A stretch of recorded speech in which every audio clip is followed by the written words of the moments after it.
we covered yesterday, we covered the news in regards to the new iPhone Fold. It was just ironic. I was saying yesterday, what are they going to name this thing? The iPhone Fold, iPhone Flip, iPhone Flex. We didn't know. And ironically, the official name leaked today. And sort of uncharted territories because typically, as we mentioned yesterday as well, Samsung loves to copy Apple in almost everything they do. And it's pathetic, honestly. And it needs to stop, Samsung. But this time around, seems like Apple is copying Samsung. Now, what am I talking about? Well, the iPhone Fold is officially going to be named iPhone Ultra. That's right, iPhone Ultra. Now, it's not going to look like this. This is the one of the very first mock-ups we got of this iPhone Ultra. I'm going to have to get used to saying iPhone Ultra, not the S26, not the Samsung Ultra. No, no, no, no, no. This is the iPhone Ultra. That's the name. It leaked today. Not only did the name leak for this, we have official dummy units, official mock-ups, meaning these are the units that Apple is going to send to the case makers so they can make cases. One of the reasons why there were essentially no cases for this Nothing Phone 4a Pro when it came out is because they did not send these to the case makers before the launch date. The big named companies, Samsung, Apple, they will send a mock-up, a dummy unit to Spigen. They'll send a dummy unit to Arinki. They'll send a dummy unit to, I don't know, Nilkin, Caseology. All the big name case makers will get a dummy unit, and then they can mold their case thinborn. They can mold their case around this dummy unit, so when the phone launches, cases are ready day one, right?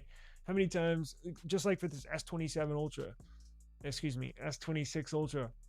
soon as it came out, as soon as it was announced, boom, you can jump. In fact, there were cases for this S26 Ultra on Amazon a couple weeks before the phone was even announced. So that's how that works, right? And apparently, Apple has got dummy units for not just the iPhone Ultra, but for the iPhone 18 Pro and iPhone 18 Pro Max. So if you want to see what it's officially going to look like, let me pull it up. So here we go. That's the iPhone 18 Pro Max on the left, the iPhone Ultra in the middle, and the iPhone 18 Pro on the right. Now, it looks a little different from the very first, and also have a video too, so we're going to show that as well. But it looks a little different than what we first laid our eyes on from that first picture that I put up. This one right here, this one's a little taller, a little skinnier, almost a mini Samsung Galaxy Z Fold 7 when it's opened up. This one's going to be wider, like the Samsung Galaxy Z Fold wide that we were checking. So it's going to be wider. It's going to have a wider aspect ratio. And they're going to sort of keep a iPhone Air like camera island on the back. They're going to throw in a second camera, but it's going to be razor thin.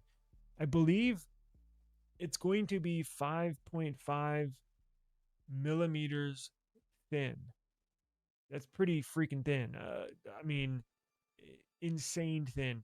Now, before we go into the video, look at the iPhone 18 Pro and Pro Max. Does it look like their islands got a little taller, a little bigger?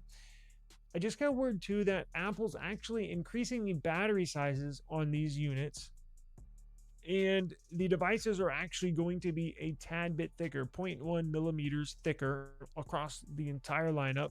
Well, I guess the 18 Pro and 18 Pro Max. The iPhone 18 and 18 Plus are not coming out until next year. But let me show you the thickness of these.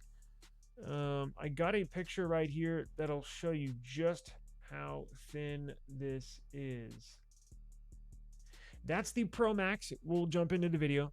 That's a still photo, but here's the Pro Max on the right and the iPhone Ultra on the left.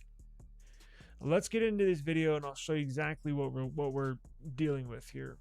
So this is a video of the dummy units that somebody got their hands on, a case company. I'm sure Apple's not happy about that, but you can see the iPhone Ultra is just as thick folded as an 18 Pro Max, and when it's opened up, it's essentially going to be half the width of the Ultra. So if the Ultra is, I don't know, excuse me, if the Pro Max is going to be 8.9, almost 9 millimeters thick, that's a thick phone. It's going to be heavy. It's going to be big. I think this one's going to be 5 millimeters thin when it's open. So probably when it's folded, just slightly larger when it's folded closed than the 18 Pro Max on the right. But as much as people are getting excited about this iPhone Ultra, I think it's getting me even a little more excited for the Z Fold Wide, Samsung's wide unit, right? Very excited for that. Let's see here.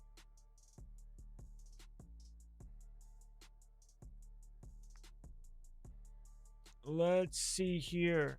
There's now getting to the launch of this iPhone Ultra. There's been some confusion.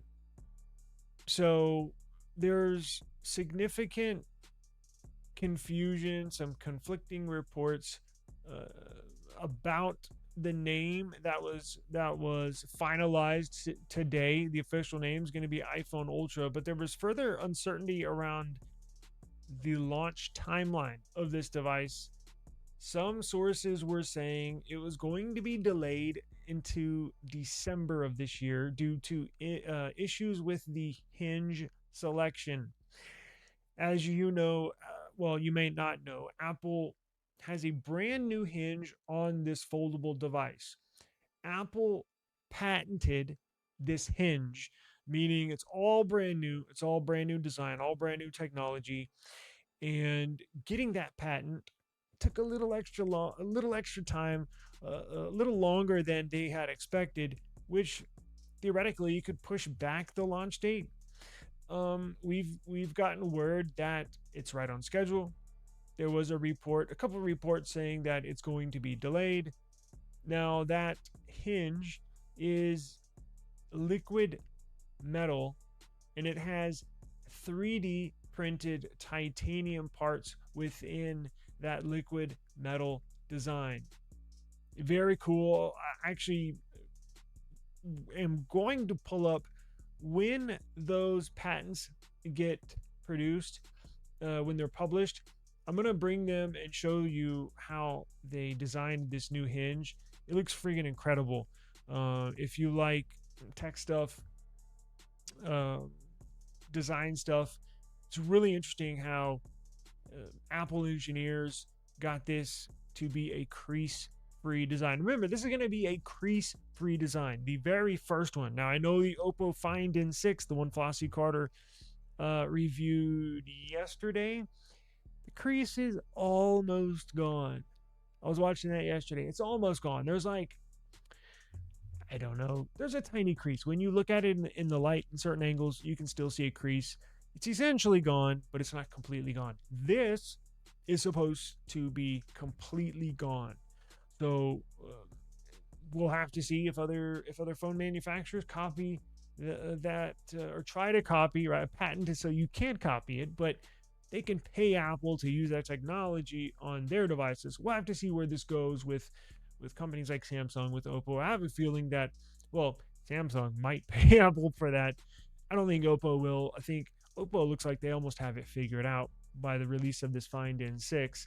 Um, yeah, there there are reports, including from one leaker with CAD renders, computer aided design renders, that indicates the foldable device will launch as planned in September alongside the iPhone 18 Pro and Pro Max, despite some of the um, other rumors going around that it was going to be delayed until December. Now, we'll take everything with a grain of salt, but I think it's going to be launched in September. Um, they're, again, reportedly aiming for a base price around $2,000. That's just for the base model. Um, it's going to run a modified version of iOS. It's going to be officially iOS, but it's going to feature iPad like layouts, multitasking capabilities, home screens, widgets, and a simpler system than iPad OS 26. So it'll officially run iOS, not iPad OS. Now, key hardware details include a side mounted Touch ID instead of Face ID, dual rear camera setup, and an eSIM only variant.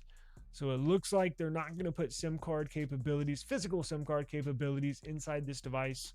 Um, we don't expect them to, although Apple does still have SIM cards, right? I think on their global models. Now, I think they're slowly transforming into eSIM only across all units across the world. But from what I understand, even the iPhone Ultras that are going to be sold around the world, all of them are going to be eSIM because everything's crammed into this little tiny space. They just don't have room for physical SIM trays anymore. So